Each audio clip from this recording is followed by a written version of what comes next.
এখন 2:25 বাজে। আমরা ময়মনসিংহ জংশনে এসে পৌঁছেছি। বেসিক্যালি আজকে এটা একটা রাতের ট্রাভেল ছিল, যার কারণে আমি ট্রেনের জার্নিটা আপনাদের দেখাতে পারি নাই আশেপাশে। আমার নিজেও একটু ঘুমিয়ে গিয়েছিলাম। আর মাত্র 15 মিনিট বাকি। আমাদের যেতে আর মাত্র 15 মিনিট বাকি। বাট আমাদের ইনশাআল্লাহ আমরা বসে থাকবো। আজকে ট্রেন একদমই লেট করেনি, কোথাও কোনো ক্রসিং ছিল না, যার কারণে খুব দ্রুত সময় আমরা ময়মনসিংহ এসে পৌঁছেছি। সো ইনশাল্লাহ মনে হচ্ছে সকাল হওয়ার আগেই আমরা মোহনগঞ্জ পৌঁছে যাব।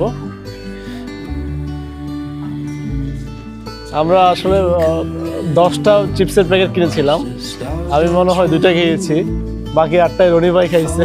এখনো চলতেছে, নন স্টপ চলবে। নন স্টপ চিপস খাইতেছে, আল্লাহ জানে এই চিপস কই যাচ্ছে। গলা শুকায় গেল, পানি দিয়ে খাই, তারপরও খাই। ঠিক আছে, আমাদের মনে হয় আমাদের একটু কোল্ড ড্রিঙ্কস কেনা উচিত, তাই না? অবশ্যই হজম তো হওয়া লাগবে নাকি?